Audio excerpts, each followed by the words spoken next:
Hey, you know what goes in cups?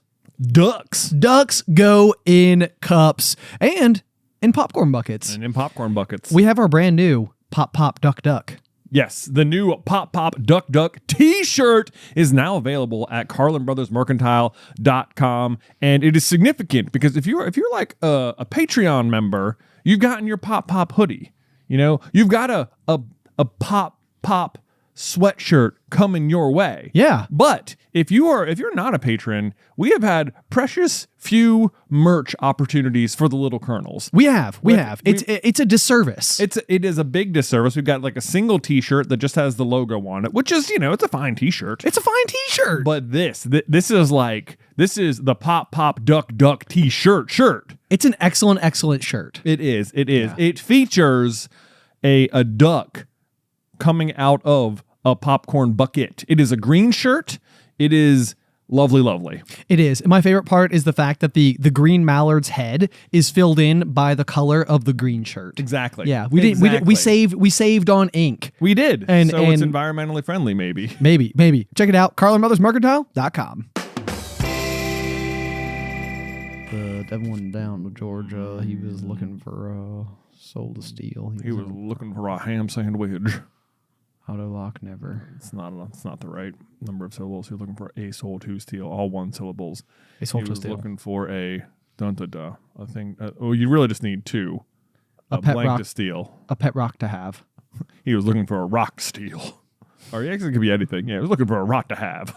He was out rock looking for rocks. Really good rocks. Next time you out spider looking, come on down to Thaddeus J. Spiders. You know how there's bird watchers? Yeah. Can you imagine if there were spider watchers? No, someone is out there like, I'm looking for spiders. Someone is an enthusiast. Someone has done it. How else are they cataloging new spiders? I know. I mean, it has to be done. So someone has to do the work, and I'm glad that somebody is enthusiastic about it, but it still seems remarkable. It feels like if you want to be the guy who gets to name a new species of a thing, spiders is a great field to get into, because how many people are out there looking for new spiders? They're like, you know what I'd like more time with? Spiders. Right. You want to know what I think is weird? What? Is that like squirrels have like large fluffy tails, which kind of make them like a little bit like adorable, and we like to like watch them like, run across like trees and phone lines and such like that. Yeah. But can you imagine if they didn't have that big fluffy tail and what we were just witnessing was like very large sized like rats, jumping from the ground into a tree? That's exactly what they'd be. It would be so spoopy. Yeah. I mean, that's basically what they are. Yeah. But they don't seem that way. No, they don't, because of that fluffy tail. They got fluffy tail. That's what their evolutionary advantage is. They're like, we cute. But for real. I know. Like, I mean, it seems like it would be like a much bigger problem if they weren't. Yeah, people wouldn't like them as much. If squirrels weren't cute, they'd be like, I don't think they'd probably just be gone. People would be like, nope. People are like, I don't think so. Not on my power lines. Not on my power lines. Anyway. No way. Good for squirrels. Yeah.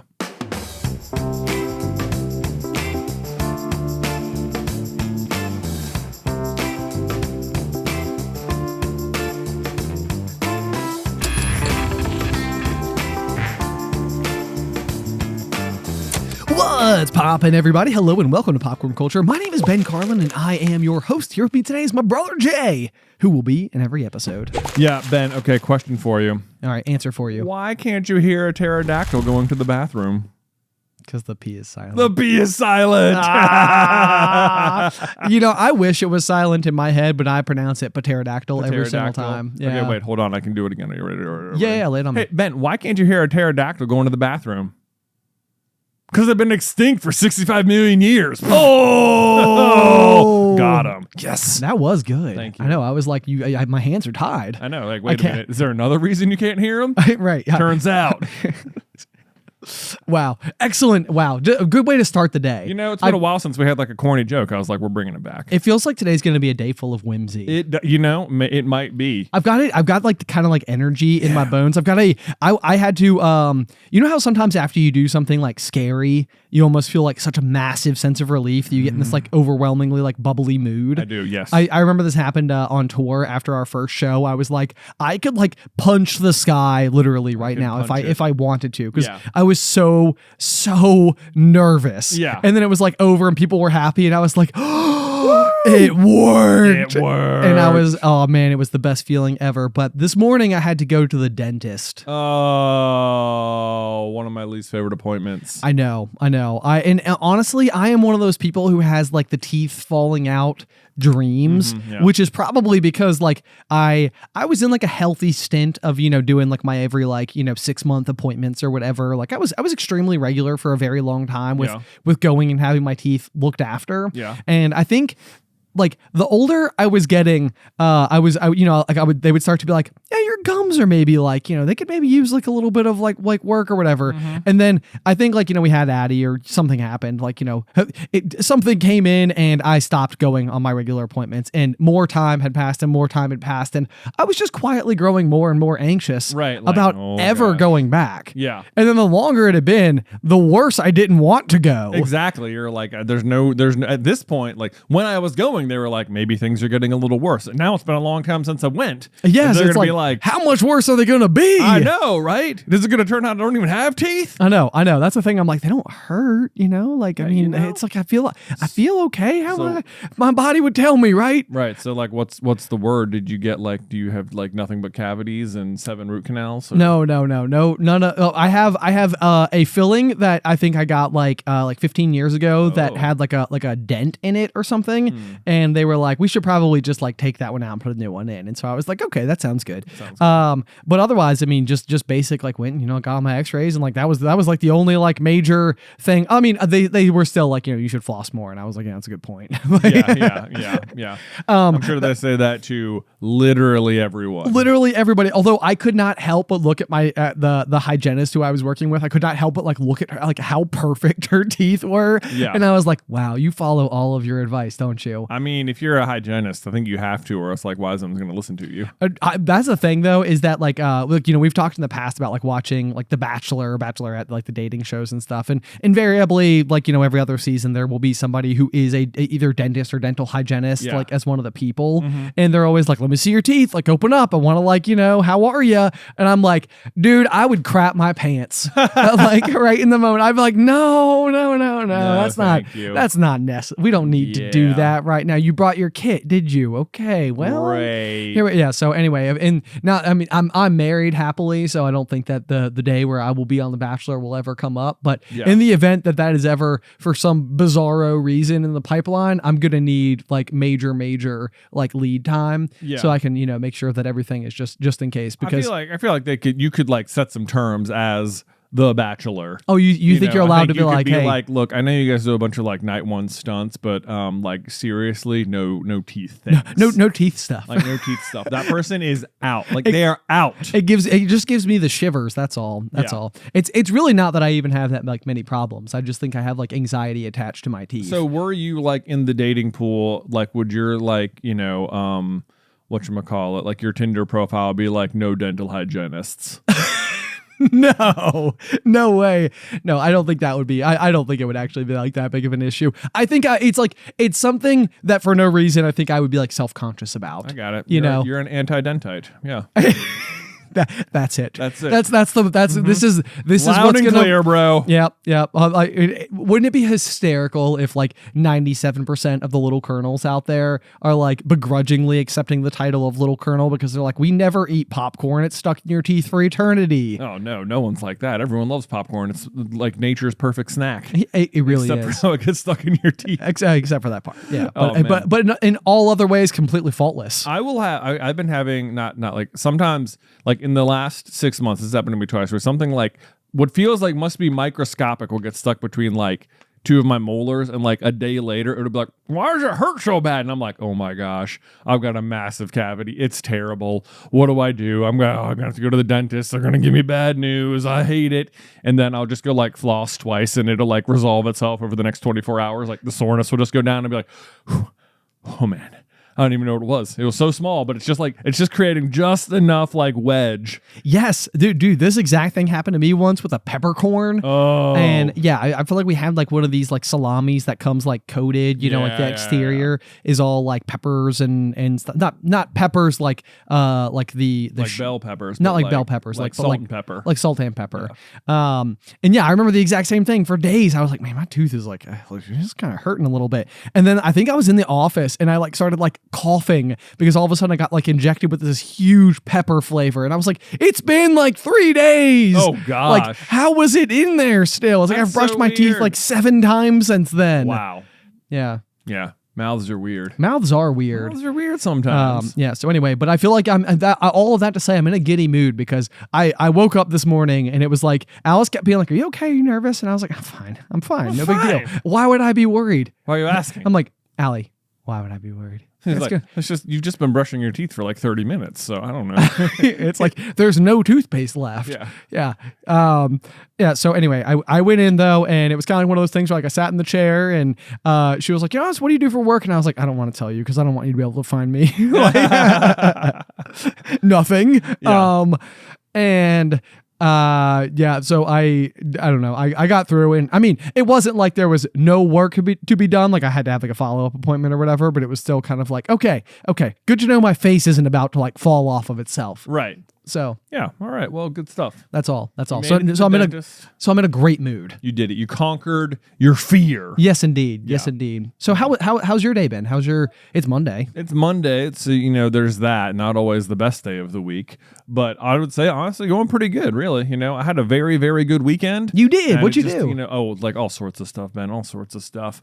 Let's see. So Saturday, the big event was that we were going to the Virginia Tech football game against Clemson. Heck yeah. Yeah. So me and you and Tyler and Dad like all met up at Dad's house and we drove up together and we got a box of Bojangles chicken. Yeah. Oh my gosh, the dude. Tailgate package. I saw this in your notes, so I'm gonna like lead you into it because I felt exactly the same way. Yeah. But back in the early days, there was a huge like rite of passage that I was like so excited about, which was that like growing up, I had friends who had like season tickets to Virginia Tech football games, and it was the type of thing like where if ever they were like, "Hey, do you want to go to a game?" I'd be like, "Yes, I always want to go." Always want to go. And so like when we got old enough and like could like buy season tickets for ourselves, I was like, "This is the greatest thing ever." Yeah. Like I am so excited that we are finally able to go and have this be like a part of our life. Right. And so like we would go and have like an enormous, well, by comparison to this past weekend, tailgate experience. Yeah.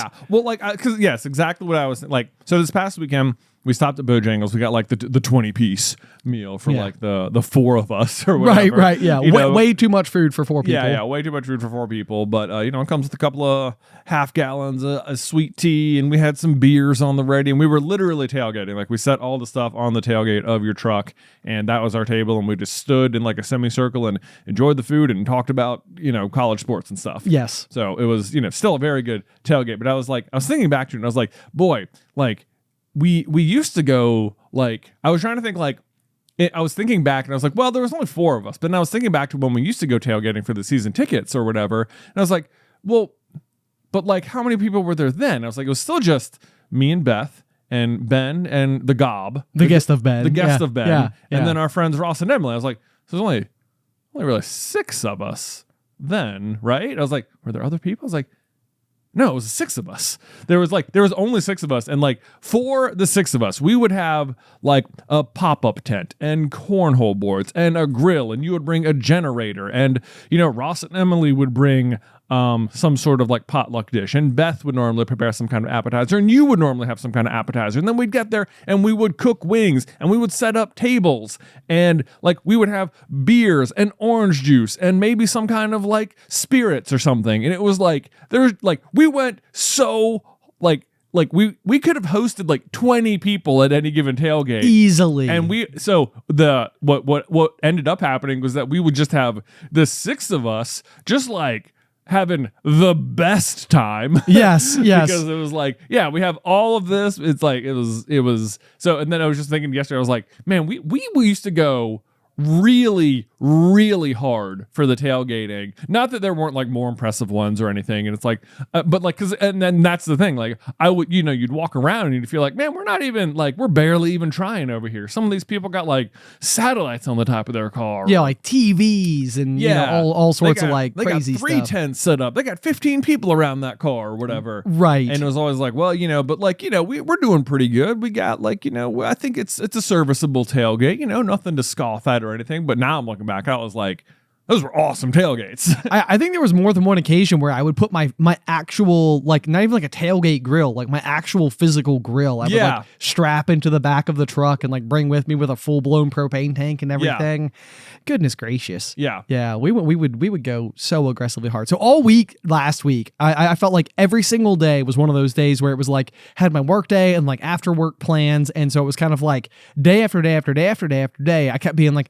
when am I going to go and start like putting together all of the necessary like essentials that I need in order to make this tailgate happen? And like by the time I woke up on Saturday morning, it had already been like Dad had sent out like a group text and was like, what's the plan for today? And that had been like 45 minutes prior to me waking up, and I'm like, I gotta call it. I can't do it. I gotta call it. There's no way in the world I can mobilize what I used to do in the next like 2 hours before I need to go and pick everybody up. So at that point in time, my grand ambition became try to go and see if I can do like a drive-through car wash, because my like truck was like covered in like dirt and stuff. And I was like, then I can use the free vacuums and get like all the detritus that accumulates around a car seat. Oh yeah. Taken care of. All the goldfish. Yeah. So I'm like, all right. That way at least like when we go and pick everybody up, I will have like, we'll have a clean car, if literally nothing else. Oh. I even tried to order the Bojangles ahead, and our Bojangles isn't available on the app. And I was like, wow, that didn't work out. I pull up at the car wash place. The line is 40 cars long. Oh my God. I was like, that's out too. I was like, the only thing, other than purchasing tickets and a parking pass, my last ditch Hail Mary effort in trying to provide a pleasant experience for everybody was to wash and vacuum my car. And it was like, well, you brought a cooler of brewski beers. You're right. Yeah, I did bring a cooler of brewski beers. There you go. Yeah. You know what? They were good. They were good. They were good. It got the job done. It got the job done. What do you really need tailgating? It's really just all about being there. It is. I think is what it comes down to. And I think even back in the day, it was like it's like you probably were killing yourself a little bit in the name of trying to have this like over the top tailgate. Oh, I know, because it was like I think we would bring like not just cornhole, which those are the boards you had made, and because they were made out of just like lumber, I mean they were like really nice, but they were also like heavy. Yeah, very heavy. And then we'd bring that and giant Jenga, consequently also made out of lumber. Yes. The two extremely hard, like heavy games that it was like, I don't even know if we like even often played either or both of them. No, I don't know that we did. I think it was almost like vibes. But you had the cornhole board. You set up the cornhole board so that people know like that you're that kind of group. Right, yeah. We having fun where we had cornhole over here. Right, yeah, of course. It even seemed like cornhole back then though was like more in vogue. Like I don't know if I like see cornhole as much as I used to. There was a bunch of cornhole. There was cornhole? I've seen it. Okay. Yeah, You've seen some cornhole. Still a lot of cornhole out there. Okay. Yeah, People aren't letting it go. People aren't letting it go. It did feel like maybe back then it was like harder to have a cornhole set or something. Like it has become like easier to mass produce it or something. Maybe so. It was like caught on a little more. I did used to like make them and sell them as like a thing. Right. Because I invested in the hole itself is a 6-inch hole, and I invested in this like as if it's expensive.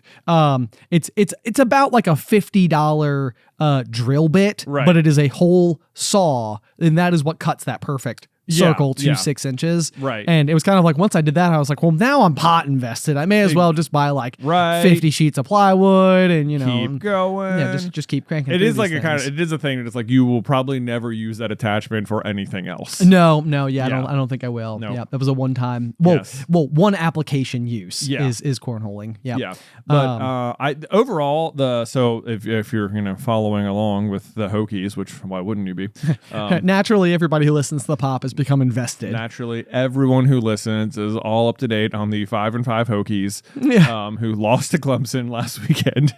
But like it was a losing effort, but it was like it did not detract from the fun of the game really at all. No, I agree with you completely. Yeah, it really is like such a festive environment. Like there's so much going on, and like the one thing that I think that our area does super well, because we don't have any other sports teams, is we all just funnel into Blacksburg, Virginia for these events. So it's like 70,000 people. I mean, it was sold out. It going was nuts. packed. Yes. Yeah. So yeah. It was really cool.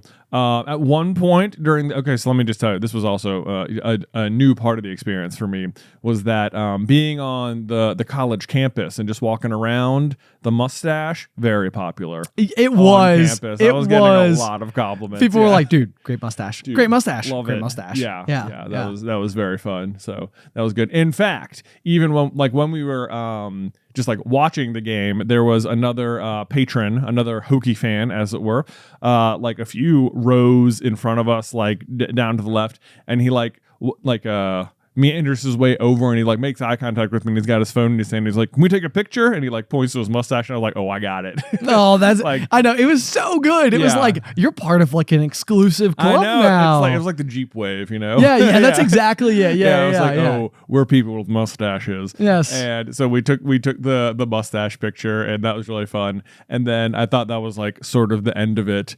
But no, there was more. There's more. There's more to the story, and it like connected in like a couple of weird ways. But so I've talked before about how like this like 2-time mustache world champion guy will sometimes comment on my mustache on Instagram and stuff. Yeah. Bob and Elliot, his mustache. His mustache is named Elliot. Oh, okay. Yeah. I could not figure out his username forever. Would you ever name your mustache? I mean, I guess it's possible. It's not been like on my agenda. Right. Mustache-wise. Well, I mean, we've been talking a lot about your mustache lately, because I think that like everyone seems to be kind of coming to the exact same conclusion, which is that like whether or not your personality has always been exactly the same, and the mustache like makes it just make more sense. Yeah. Or if the confidence of the mustache has like brought like a kind of like whimsical nature out of you, it's unclear. I don't know what has happened. It could be both. Yeah, but Mustachio J is like, it's either an alter ego or the existing ego, like with like salt on it. You know? That's funny. But so that guy, Bob and Elliot, his mustache. Okay, Bob and Elliot, his mustache. I get a message from him on Instagram, and he has taken a screenshot of a Facebook post from the guy who took the mustache picture with me at the game. Wait, are you serious? No. Yes, I'm serious. So okay. Now I am flabbergasted. I did not know this happened. So the man that came up to you during the game and asked to take a photo, he posted the photo. To his Facebook page or Facebook page? To his Facebook page. Yeah. And the other mustache man saw it. How small is this community? I know. I was like, he messaged me, and like the picture of me and the other guy, and the picture actually came out really good. I was really like, hey, that's cool. And I mean, I was like blown away. I literally was like, do you just know everyone with a mustache? That's my question. Yeah. This guy's like a networking genius or something. I think he, as you know, given his like competitive level of mustaching, I think he is, big in the culture, as it were. But I was like, I could not believe it, because like the guy who came up to me, like, he had an impressive mustache, but it looked almost exactly like mine, but just like gray. Yeah. I would agree with that. Yeah, but about the exact same size and stuff like that. I'll see if I can find the picture, and we can like maybe show it right here. But so I was, I was floored. I couldn't believe that he knew that guy, and I was like, "Wait, are you a Hokie?" Or then he sent me another picture, and he said like that he lived in like North Carolina, but he had also like, I guess I'm not sure. I'm trying to figure out how this connected to it, but that he had jumped with the Golden Eagles last year as well. Like so before the Tech game, it was like I guess in celebration of like Veterans Day, which is today now. Right. They had like the Golden Eagles do a flyover, and they're like a parachuting group. Right. And they'd sort of like instead of like your traditional like, like bomber flyover or whatever that would happen. These guys all jumped out and then like pulled their chutes and like landed on the field. Yeah, and they had like big smoke rings, smoke coming out trails of them and stuff. Yeah, yeah. So it was really cool. That was a really fun way for the game to like kick off and things, and everyone seemed like they loved it because like the whole stadium's watching them like come out of the sky and stuff. That was neat. But yeah, then he sent me a picture and he had like tandem jumped with them last year. What? I was like, you have like two separate connections to things that happened at this game to me. What doors are about to be opened for you by having a mustache, Jay? So glad you asked, because then he was like, well, hey, just FYI, in case you didn't know, the World Mustache Championships are in Pittsburgh next year from July 3rd to 5th. And he was like it's super fun, if you want to come, like we can coach you and stuff like that. I was like, what's happening? What is happening? I'm like, I just feel like I feel like I have a mustache. It's like, it's fun, but is it like, exceptional? I don't know. Well, I mean, maybe so, because like it is, I think one of the things, and this is not to discredit your mustache at all, because but I think a lot of people, when they see it, are under the impression that it must have taken you a long time to accomplish. Yeah. And I mean, it's been, we're in like November now, so like 6 months. Yeah. But that to me, I would have to imagine, based on what people think is happening, like I feel like I think some people would be assuming you're like years into this experience. Yeah. I think. When I'm not, I'm certainly, I'm like only like 6 months in to it or whatever. And I do get that feel like people think it's taken me much, much longer to grow it. So maybe it does take other people a really long time to do it. Right. And maybe you're just built different. Yeah. Maybe I'm just, just built different. Some people are born with it. Right. Yeah. Yeah. The other thing is that some people seem they almost seem like thankful. Like there's like an attitude of like we all wish, yes, you're doing it. Thank goodness you're doing it, because we all wish we all were, but you are. And we didn't have the courage, but you did. There is, I mean, I know that sounds stupid, but there is like a gratitude to the way people approach me. I've witnessed it. Yeah. You're absolutely right. It's just like, yes, thank you, like, for providing this in my day today. Exactly. Yeah. So that's, I don't know. It was a overall very great mustache day for old Jay here. Well, way to go. Yeah. So are you going to go to nationals? Well, I mean, the other thing is that our aforementioned tailgate members, Ross and Emily, now live in Pittsburgh, and so ironically are amongst the few people who seem less up on the mustache. Oh, no way. So of course I was texting Ross yesterday. I was like, hey Ross, good news, mustache championships in Pittsburgh. And Ross is like, I'm not interested in attending. He's like, so you're keeping it till July then? No. Oh, that's so funny. That's amazing. I know. So maybe I was like, I don't know if anything else will crop, because this is obviously 4th of July weekend. So normally that's like a big weekend otherwise. But also part of me feels like it would just be hilarious to go do a mustache competition, for which I don't know what you're supposed to do other than be like, here it is. I know. So I have a friend who in the past couple of years has gotten very into bodybuilding. Yeah. And, one of the things that whenever you see the bodybuilders up there and they're flexing and doing all their whatevers, it's I think it's so easy to look at that experience and just assume that part of what they've been doing as getting so shredly and so riptified and stuff is just flexing in the mirror, and it's these are my favorite flexes to show off my muscles, but posing is a whole aspect of the sport. And right. So my friend who got really into it is he actually has a coach now who advises him on how to position each of your hands and the ways in which you kind of warm up the muscles and to actually go through the process so that when you're on stage you're doing a kind of choreographed performance. Right. I'm sure when you come right on down to it, there's a big difference between bending your arm 37 degrees versus 39 degrees or something. Right. Yeah. So it's what you're actually doing up there. It's when you go to think about it, it's a lot more challenging. There's a lot more involved than initially meets the eye. So right. when you said this guy was yeah, we can coach you and whatever. It's I'm so curious to know what type of coaching would be involved here. Like, oh, I know. Like, well, yeah, because like what is happening? I know. I'm like, what, like how to style it? Is there like a kind of presentation you're supposed to do? You have to say something? Do you like, do something with your face? I don't know. Yeah, right. Yeah. It's like, give us your best like mustache look. I know. I'm like, I don't know. They're just like, aha. Oh, good. Oh, yeah. Work it. Mm-hmm. Yeah.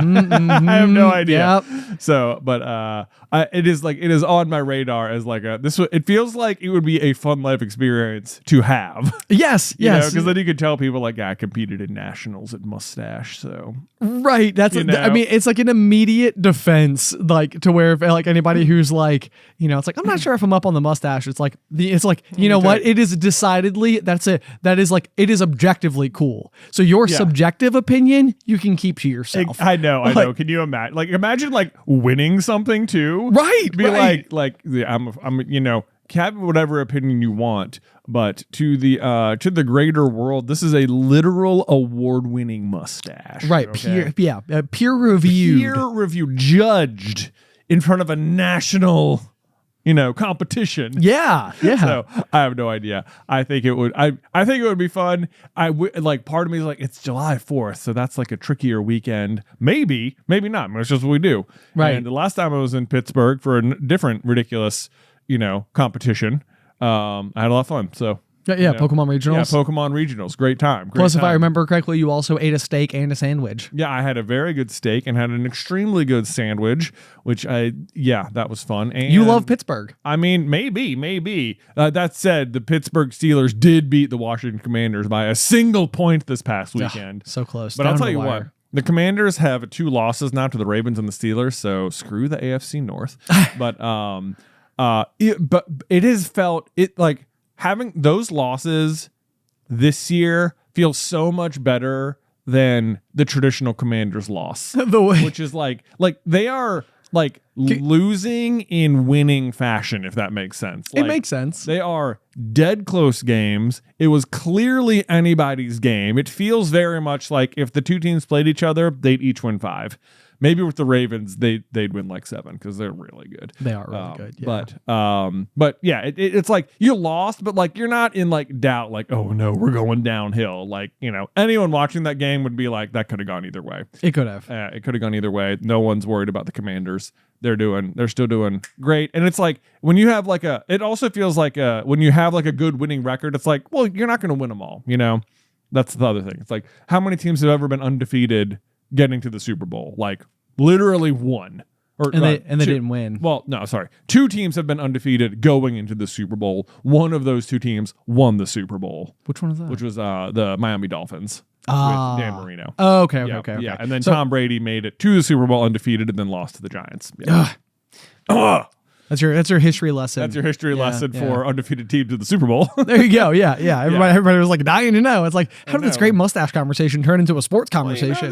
Things go. So I don't love the Pittsburgh Steelers by any stretch of the imagination, but the time I went to Pittsburgh, it was fun. You're already counting the next time. I'm already counting the next time. That's a Freudian slip right there. Like, it's like, oh, you're going. Oh, we're going. Come on, kids. Yeah. Okay. It's gonna be a great time. Okay. So in other J related extreme hobby news, I feel like you've got your mustache, and then I think you very notably also got your Pluto pins, which I think took a tremendous step forward over the weekend. They did, and it came with like a weird like inner peace moment, if you will. Not to get too deep with the Pluto pins. No, I think you should get I think you should make it as deep as you are possibly capable of making it. All right, so lay it on me. Try. Yeah. So a while ago, to bring you up to speed, listener, for a long time we've been collecting the Pluto pins, like Pluto from Walt Disney World. Yeah, not the planet Pluto. I thought. I'm just kidding. I knew. Or the god Pluto.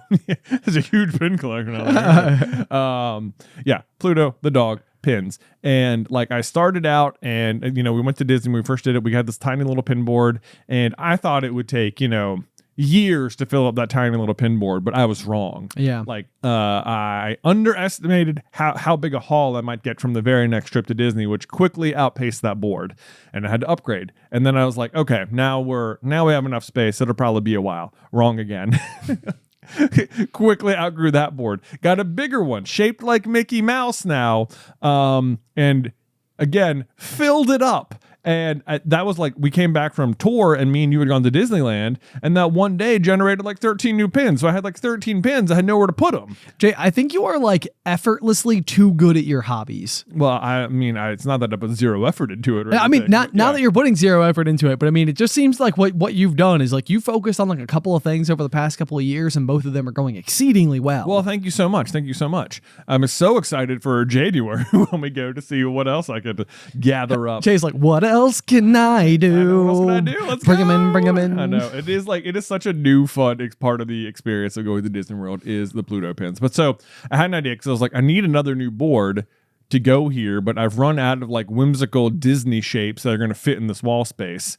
But the other thing I've always wanted to do when we go to Disney World is they always have those like art gallery shops that have just like the coolest art in them that are often just like stupid expensive. And like, I'll look there and I will walk in like, I'm going to talk myself into something. I'm just going to do it. Like, I'm just going to do it. Yes. I mean, there is like one particular painter that I feel like you and I discovered very early on when we started like our adult Disney going experiences. Will Gay. And he has this like style of art. I think he does parks specific stuff. Yeah. But like both of us love it. Yeah, it's so good. It's so good. And I want to say that the first piece we ever encountered, I want to say was like $3,500. It was something outrageous. It was like Mickey and I think it was Pluto. Mickey and Pluto in like a hot air balloon or something. Yes. Yeah. It's fantastic. And I mean, I was like obsessed with it, and it was $3,500 for the original painting.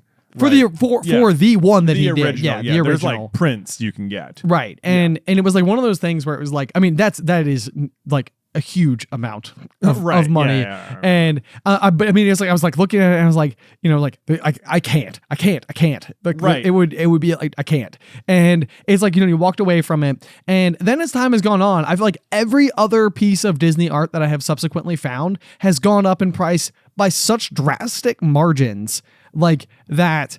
I go back to that scene in my head and I'm like, we should have done it. We should have done it. Like we were at the art festival, I think at Disney, like either a year ago or 2 years ago. And I remember walking through and they had one of the original paintings that was done for The Mandalorian, like at the end of the episode, end of the show, where they show all like the artwork. Yes. And I want to say that was like $12,000. Oh my God. And I mean, it wasn't even that big. I mean, it was like maybe like, I don't know, 30 inches by whatever is the appropriate dimension. So like not even like 3 feet wide. But, okay, yeah. I mean, it's a decent size, but not huge or anything. But yeah, it's like what? No, I mean, and not to say it's not worth it. I mean, it's an amazing piece of art, right? And history, like history, like that's the stuff. So on this exact note, for I just can't afford it. I know. For in The Name of the Wind, if you get the illustrated edition, there are these amazing pencil drawings. There are, yes. And for a while, I don't like. You could go buy the original pencil drawings. Yes. Like you could get prints of them, but like the original ones were still there, like 10 years after the fact or something. Right. And it was I would hover over it. And like literally like 2 weeks ago, I was like, screw it. You know what? I'm just going to do it. I'm going to pull the trigger. It's going to arrive. I'm going to surprise Ben. And it's just good. Like, we'll just have it. And like, we won't regret it. Like, it will be cool. You're killing me right now. What happened? I couldn't find it. What? I couldn't find them anymore. I was like, where'd they go? Like, what happened? Like, did they all get bought, or did like they just stop selling them or whatever? Like, I don't know. I mean, legit may have cried. I know. Because it was like we were looking at them and I was like, these are so cool. I know. And they were like they were like right on that blurry line of like, yes, expensive, but not like to have like the original. I mean, this would be like the type of thing like where, I mean, it's obviously so far in the future, but like, you know, if you could have gotten like an early piece of like original Harry Potter art. If someone, if someone was like, this is the original drawing that got put on the cover of the Sorcerer's Stone, like that's like, I mean, that is priceless. That is priceless. That is worth an outrageous sum of money. Yeah. But that's not even the reason to get it. Like, I mean, it's just like we love this thing so much, and that's the original. That's from. I mean, it's from the illustrated edition, so it wasn't in like the book, or the original book, but like, it's still here now. It's still here now. Still here now, and it is part of the illustrated edition, and it's super, super cool, and it's very niche anyway. And but yeah, so.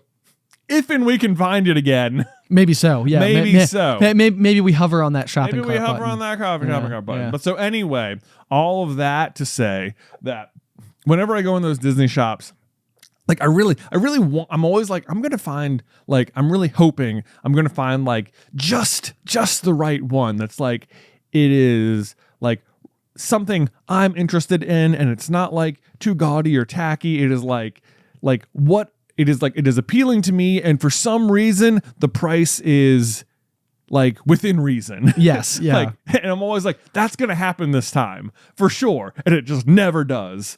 And but I also never had like much direction for it either. I was just like wandering around, maybe something will pique my interest. Right. So this time I was like, okay, I have a new idea here. I want to get like a big like bulletin board style thing, like cork board to put pins in, but then I want to get that framed, and then I want to cut out the middle, and in the middle put a nice piece of like Pluto art, and then I can surround that art with all my pins. Yeah, because then you have like tons of new real estate, but it's also like a focal piece, and it all sort of like radiates off of one another. You got Pluto right there in the middle. Yeah, Pluto right there in the middle. And so I started like trying to hunt down like a good like Pluto Disney painting, like an official kind of thing. And I mean, I went through a bazillion different artist websites because I wanted it to be like just Pluto, like that to be the focus of it. But then for it to also be like, I needed it to be horizontal for the space it was going into. And like, it couldn't be like so loud that it didn't go with the rest of my house. And I was like, but Pluto's such a historic character. There must be like endless choices for this. Sure. Something will fit the narrative. I found this really cool like pencil drawing one that was like in black and white, and I was like, this is it, I found it. But then the only way to buy that was like, it was part of some very specific series where they like intentionally ripped the edges, and it had to come on like a sheet of paper rather than a canvas because of the way they did it. Okay. Which meant it had to come pre-framed. And I was like, dang it. This was so annoying. Like I couldn't make it work. And eventually I found just like a very simple one on like Amazon. That was like it's if you took like a single line and somehow drew the whole character without ever putting it. Yeah, sort of. I love that. Yeah, it's like, how do they do it? How do they do it? Yeah, so it was really cool. I settled on that one. It was good. It met the thing, and then I found a really cool bulletin board website that sold like framed bulletin boards, and I needed like a big like 36 by 24 one. Okay. I was like, this is going to be great. The only potential not even downside was that the frame I got, it arrived and it was like super big and super nice and like quality. But I was like, okay. It was like, it was semi-expensive, like not like outrageous or anything. Sure. But as it was good to be like a focal point of my house and stuff, I was like, I don't even mind. But except that my plan was to like cut a hole in the middle of it, That is it's like buying something brand new with the intention of like ripping it apart is such a difficult thing. It's so hard to make that first cut. It is so hard to make that first cut, especially when it was like pricier than you might have thought or anything. And I say that like it really wasn't outrageous or anything.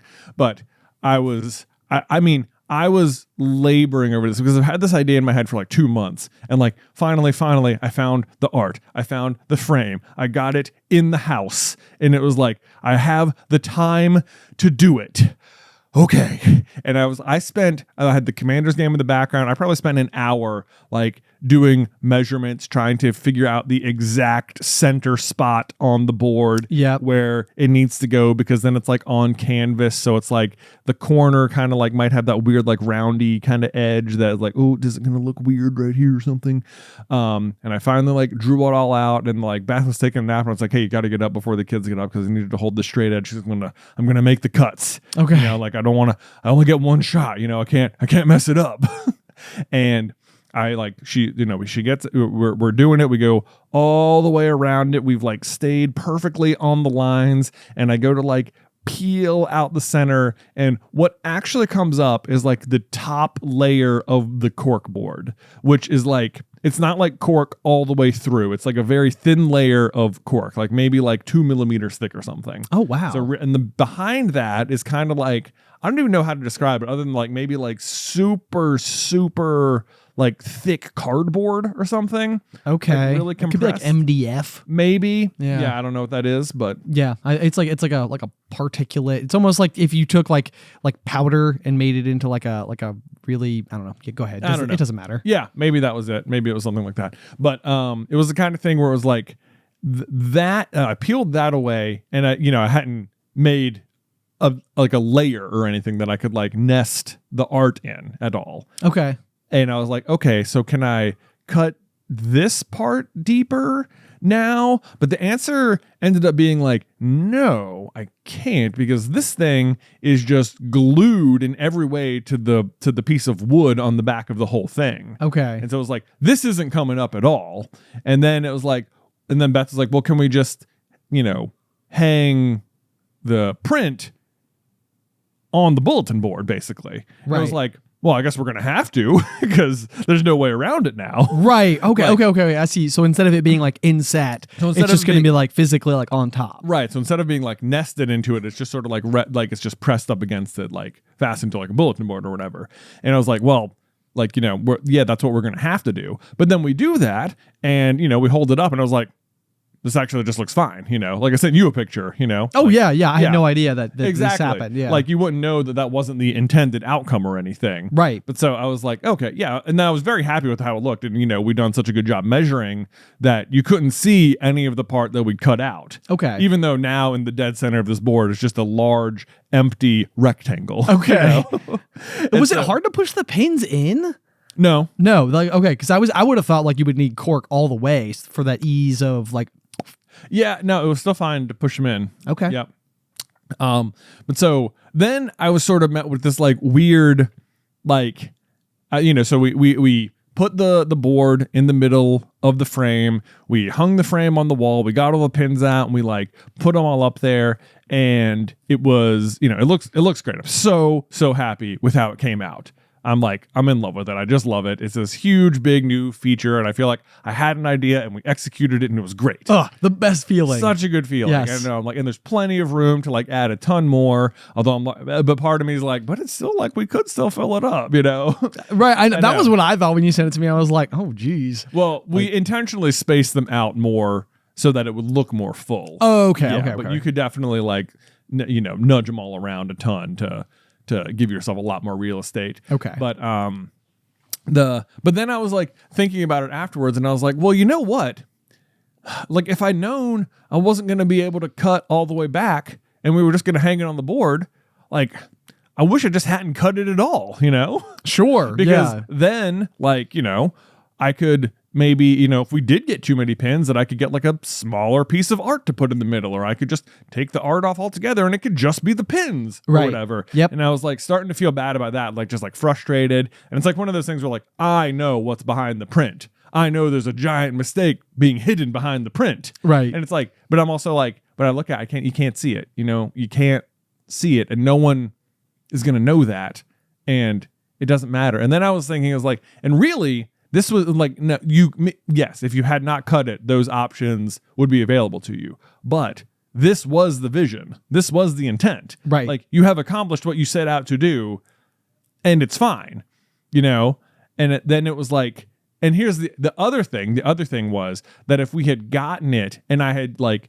just tried affixing it, like hanging it on the front first, like if we, if I was like, how does it look if I just hang it on the bulletin board, Right. as opposed to carving it out, and I'd like lifted it up and was like, yeah, this is fine, then I would have also felt upset that I never tried to cut it out. Right. Yeah. Yeah. It's like you need the experience of knowing that you gave it like the effort to discover that it wouldn't work, rather than being like, oh, like once it got here, I decided to like, because then you would almost be like, was I just too lazy? Should I have just taken the time to like just Right. cut it But I out? Would have just been that had- big of a deal. Right. So, and then I was like, I realized, but I was sort of realizing that I was like I was so frustrated. I was like, if I just don't, then I wouldn't have had to do that. because I would spend like an hour measuring stuff and then I cut it out for no reason. And now I'm stuck with what I got. And I'm like, no, but if you hadn't done that, you'd have always wanted to do it. And you'd always be upset that it was like pushing out really far from the wall. And it was like, now I have the experience to know exactly why it looks like how it looks. And it's still what I wanted. So like, what am I upset about? And I was like, I would have been upset this way.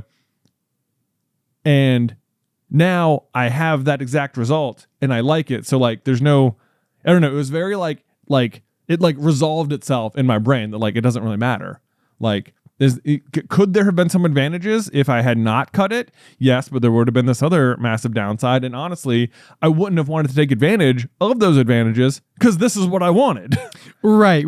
Yeah. So it's like the outcome ultimately got you to exactly where you wanted to be. But it is strange that the path on that journey can almost like impact what your ultimate enjoyment of the finished product ends up being. Right. Like the only other better case scenario was that if I'd cut it out and it just neatly came out right away. Right. But like, but that was never going to happen. Right. Okay. Yeah. Okay. Yeah. I follow. I'm trying to think of like what a good analogy for this is. Like occasionally, I think you and I have talked before about like throwing a party and something doesn't arrive on time and you're like, oh, everybody's gonna get here and be like, well, where's the chips and salsa? It's like this is a party. There should be chips and salsa. It's right. Like, you knew that there was going to be, so you noticed the lack of chips and salsa, but everybody else getting there is not like, hey, what's up? Right.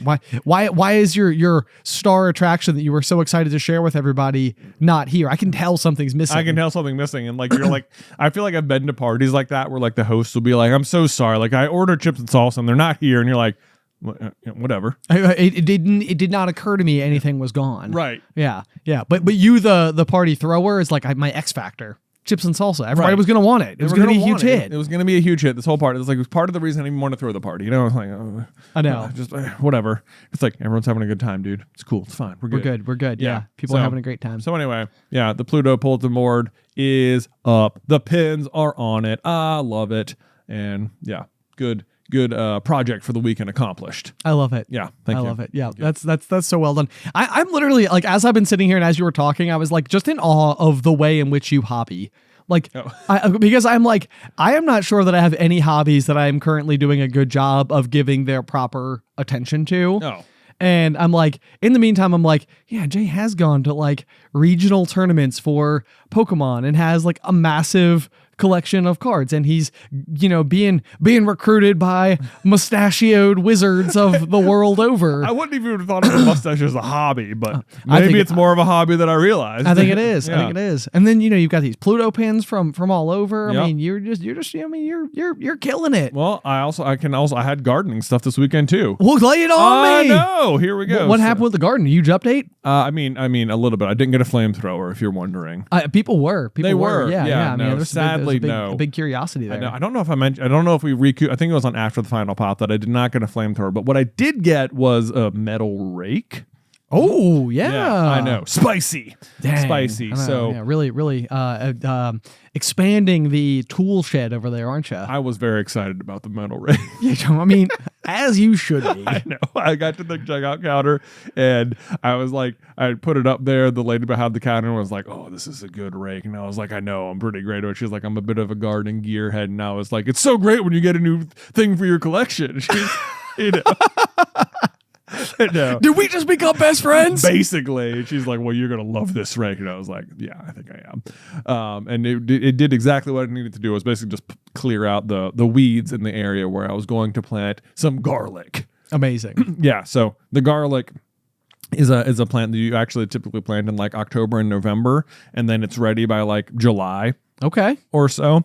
And so I went through and I cleared out a big space of my garden, which has just been dormant for so long now, just so sadly. And I got 6 garlic bulbs worth of planting, which if you don't know how garlic is planted, the bulb you buy at the store and then you like peel off a clove, you just plant the cloves and that grows into garlic. Oh, hey, that's kind of nice. There you go. I think you can use the ones from the store, but like they recommend that like just buy like garlic bulbs specifically for planting because they won't have any like sprays or anything on them or okay. Whatever. It probably would have worked, but I went way out of my way to get 6 garlic bulbs for planting. So you're gonna have like heirloom grade. Exactly. Yeah, I love it. I can't can't wait. Exactly. I want in on some of this garlic when it blooms. Yeah, I guess so. How does garlic even grow? Is it above ground, below ground? It grows below ground, kind of like an onion. Okay. And then it has these big stalks, and like when they fall over, that's when they're ready to harvest. Nice. But they're also kind of like onions in that, like, if you don't harvest them, they'll just like be down there. You know, like, until you need them. Until you need them, yeah. Go scoop them up. Yeah. At least that's how I understand it at the moment. So I went out and I pulled apart my 6 cloves, and I had 71 cloves of, or like individual cloves. Holy butts! I know. So if they all grow, I will have 71 heads of garlic and exactly 0 vampire attacks. But yeah, so it's so funny because like garlic is, great for cooking and vampires, obviously. Yeah, naturally. And, all that. And I am excited to have it for the cooking and eating purposes. But my real motivation behind the garlic is the stink cloud, as it were. Okay. Which is to say that like humans can't smell it or anything. Or maybe we can. Maybe we will. I don't mind. No, people normally like the smell of garlic. Yeah, I don't mind it at all. Not like on people's breath, but if it's like cooking, it's like, amazing. But that garlic? But who doesn't like it is deer and rabbits. Deer and rabbits. Yeah. So part of me is like, I'm just going to keep the garlic in the ground a long time. And maybe I'll harvest some, but hopefully this keeps some stuff away. Yeah. But like this is like a weird like defense I'm having to plant now for the future. Defense. Yeah. The fence. The stink fence. The stink fence. In addition to the actual fence we're going to build next year. Year. Man, okay. Well, this is I mean, it's thrilling because I feel like we've had an entire year's worth of garden updates, and now we're really setting people up for like an end of season finale. Yeah. Like people are like on the edge of their seats out there just being like, well, what's going to happen next? Is it going to work? Yeah. Tune in next time. I know. To discover on the thrilling gardening hour. Yeah. With Jay Carlin. What's going to happen? Will the garlic bloom? Only one way to find out. Only one way to find out, indeed. Oh, man. So, yeah, I am. I think that'll be fun. Or it won't, and it won't grow, and I'll have done something wrong, and then it'll be the total bummer. But, the kids were out there with me. Nate helped me primarily. I felt bad for them because like you just have to dig these little like 2-inch holes, but the ground was pretty hard, and like all the way in which all of them wanted to help was the exact same, which is, can I dig the holes? Yeah. And it was like, no, I got to dig 71 of these holes, and they're just not like even heavy enough to push the shovel into the dirt to dig the hole at all. And I was like, I'm sorry, no, you can help me in any other way. You can put the bulb in there, you can peel the garlic apart, but I will be digging the holes. Like, I'm sorry, like yeah, that's where we're at. So you dug 71 holes over the weekend. Yeah, tiny holes. Tiny holes. Yep. Man, they're all going, oh, we'll see. And then thankfully it was like God was smiling on me. It rained right afterwards, and I was like, ha, sweet November rain. Band name called it. Not unlike Mostly Bags of Garbage, which I had Mid-Journey draw some logos for Mostly Bags of Garbage. Mostly Bags of Garbage. Can I see what our new rock ensemble? There you go. That was the one I liked the most. Oh my goodness! Mostly Bags of Garbage. It looks sort of like a garbage bag full of leaves, but also it's a jack-o'-lantern. It's pretty good. Yeah, it's pretty good. So now all we have to do is learn how to play instruments and find other bandmates, and then maybe 2 years after that, we'll officially be booking our first shows. We'll be ripping it up that we can open for ourselves on Through the Griffin tour. Dude, that would be so much fun. Right? Yeah. We're like, we are Mostly Bags of Garbage. This is Through the Griffin tour. Yeah. You know how you have a rock opener for your podcast? Yeah. We're eclectic like that. Everyone has like a mosh pit. It's like everyone sit down and pull out your books and turn to chapter 16. Let's go. Right. Yes. And then afterwards, of course, we have the special VIP upgrade where you can have the gardening hour with Jay. Exactly. It's a PowerPoint presentation followed by flamethrowers. Exactly. Yeah. The best live show in America. And then after that, you can go out and split wood with Ben in the back. It's going to be a fun night. It's going to be a fun night for everyone. We're going to be hauling lumber all over America. Yeah. I mean, naturally. Yeah. We're going to need a bigger truck. Yep. There you go. So that was like the majority of my hobbies for the weekend. I hit like basically all of them as far as I can tell. We had Hokies, we had gardening, we had pins, we had mustache. I also watched a Celtics game and Commanders game and a Commanders game. So like I was firing on all cylinders basically. I didn't play any card games other than like Marvel Snap, but I still played some of that too. So yeah, all around good times. Wow. Yeah. Wow. Well, I'm very impressed. I'm very proud of you. Thank you. I feel like here lately we've been talking a lot about sort of like the difficulty or the challenge associated with like making time for yourself. And I think you in particular, this has like been a piece of advice that like, I think me and Beth and possibly your therapist were all like, hey, you need to make more time for yourself. Yeah. Everyone kept telling me that. And look at you. You did it. Doing it. You did it. Doing it. Can I get a pound it? Boom. Boom. There we go. We're doing it. And then otherwise it was just like getting regular chores around the house done. I was like, I'm being so productive today. Yeah. So good stuff. Good stuff. Good stuff indeed. Well, there you go, guys. Another exciting episode of The Pop, I think. Yeah. We got the latest rundown on all of Jay's latest things. I went to the dentist. I mean, it's like this is the stuff that people are like, they're jonesing for it. Exactly. Yep. Exactly. Yeah. Good times. And you were at the tech game too. I was there. I was there. Yeah, that was fun. But as per always, guys, if you'd like to check out that new vinyl record that Jay and I are going to be creating, we're going to be back on vinyl. Actually, I just got a new vinyl record player over the weekend. I was so excited about it. I had gotten Alice Taylor's version of 1989 for Christmas last year. And then our record player promptly broke, so we never got to listen to it. And so, do you not have a record player anymore? No, I got a new one. Oh, I got just a brand new one. So perfect timing because we're getting ready to record our new episode of The Pop. Yeah. Which is going to be so much fun. It's going to be available only on vinyl, but you can check it out at patreon.com/popcornculture. Also, we have that Pop Duck t-shirt available over at Carlin Brothers Mercantile, which I think is going to be it's a good one for the holidays. Yeah, a great gift. It's on one of our favorite t-shirt blanks, which is just a very comfortable t-shirt. It is. It's a nice green color. Yeah, I feel like it's got great GMA vibes to it. Great GMA vibes. It's got popcorn. It's got ducks. It's everything you can want in a t-shirt and more. And more. But otherwise, guys, until next time. Pop, duck, duck.